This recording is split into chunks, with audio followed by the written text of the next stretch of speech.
Good morning. आज हम पढ़ेंगे क्लास 7th में। सब्जेक्ट है अपना हिंदी व्याकरण और आज का जो पीरियड है वो फर्स्ट पीरियड है और चैप्टर नंबर फर्स्ट है।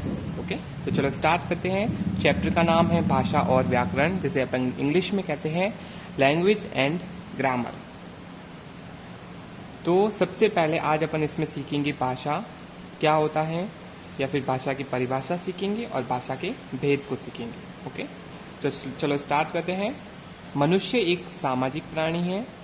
समाज में अनेक दैनिक व्यवहार को करने के लिए उसे एक भाषा की आवश्यकता होती है। ओके, जैसे कि हमको रूटीन जो भी डेली का जो वर्क होता है उसको किसी को बताने के लिए या किसी की बात को समझने के लिए हमको किसकी जरूरत पड़ती है? भाषा की। वह अपने मन के भावों और विचारों को दूसरों तक पहुंचाने तथा दूसरों के भावों विचारों को समझने के लिए जिन शब्दों, संकेतों या लिपि का प्रयोग करता है वही क्या है? भाषा कहलाती है। ओके, तो आपको समझ में आ गया कि अगर आपको दूसरों तक अपने विचार पहुंचाने हैं या दूसरों के विचार अपन को समझने हैं तो आपको जिन शब्दों या जिन संकेतों या जिन लिपियों का प्रयोग करोगे वो क्या कहलाएगी? भाषा कहलाएगी। ओके, तो भाषा की परिभाषा दी हुई है, इसको देखते हैं।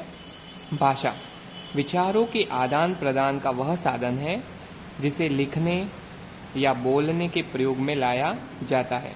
या तो अपने विचार हम लिख के दूसरों तक पहुंचा सकते हैं या फिर बोल के पहुंचा सकते हैं। ओके, तो इस तरह से भाषा क्या है? एक तरह का साधन है, किसका? विचारों के आदान प्रदान का।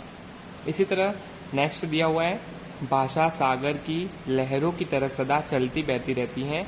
भाषा एक सामाजिक शक्ति है जो मनुष्य को प्रेरित करती रहती है। यह पूर्वजों से प्राप्त होती है और निरंतर विकास की ओर गति करने का स्वभाव रखती है। ओके, नेक्स्ट दिया हुआ है जो इम्पोर्टेंस है, भाषा शब्द भाष धातु से बना है जिसका अर्थ है बोलना। और ये कहाँ से लिया है? संस्कृत भाषा के भाष धातु से बना है भाषा शब्द का आविष्कार हुआ है और इसका अर्थ होता है बोलना।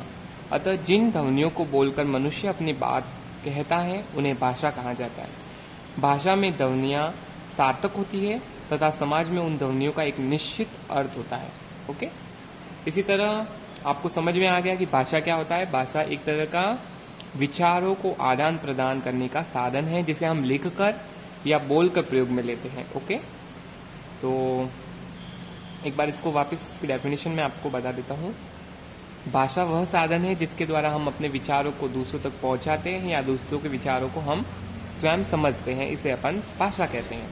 अब देखते हैं भाषा के भेद, काइंड्स ऑफ लैंग्वेज। तो आपकी बुक्स में भाषा के दो भेद दिए हुए हैं। एक तो दिए हुए मौखिक या फिर उच्चरित भाषा, जिसे अपन इंग्लिश में कहते हैं ओरल लैंग्वेज, एंड सेकंड है लिखित भाषा, जिसे इंग्लिश में कहते हैं रिटन लैंग्वेज।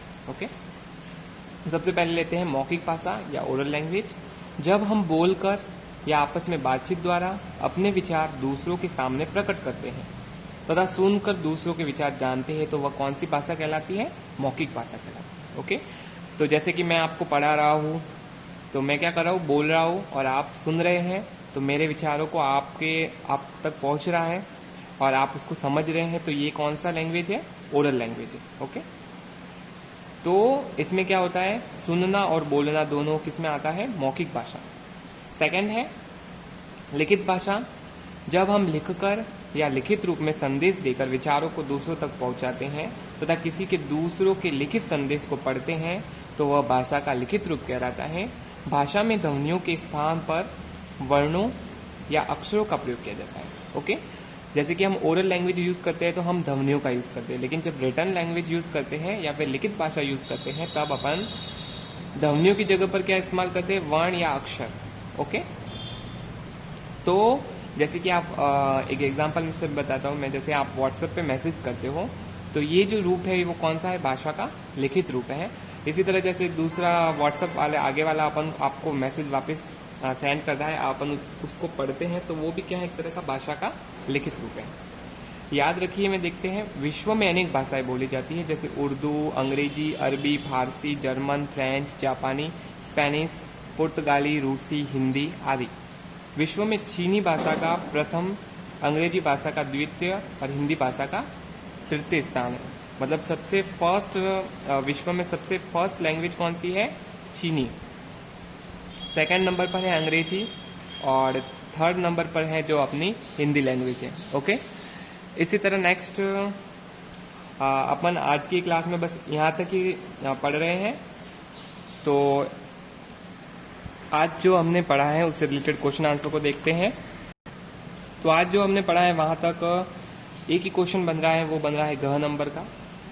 घ लिखा हुआ है निम्नलिखित प्रश्नों के उत्तर लिखिए, जिसमें फर्स्ट लिख रहा है भाषाओं के भेदों को समझाइए। तो भाषा के दो भेद है, एक तो लिखित और एक है अपने लिखित भाषा, और दूसरा है मौखिक भाषा। ओके, तो उनके जो है मौखिक और लिखित भाषा, इनकी डेफिनेशन को आपको लर्न करना है और इस क्वेश्चन का आपको आंसर लिखना है बिना देखे। ओके, तो ये आज का आपका होमवर्क रहेगा। तो मैं एक बार आपको नोट करवा देता हूँ कि आपको क्या करना है होमवर्क के रूप में। तो होमवर्क के रूप में करना है पेज नंबर 8 पर प्रश्न घ दिया उसका फर्स्ट, और भाषा की परिभाषा को आपको अच्छे से लर्न करना है, आपकी नोटबुक में लिखना है। अगर आपको इसका क्वेश्चन नहीं मिल रहा है तो आपको आपकी बुक्स में पेज नंबर 5 पे दिया हुआ है भाषाओं के भेद में, उसको आप अच्छे से लर्न करके बिना देखे इसमें लिखे, जिससे कि आपको अच्छे से लर्न भी हो जाएगा और होमवर्क भी हो जाएगा आपका।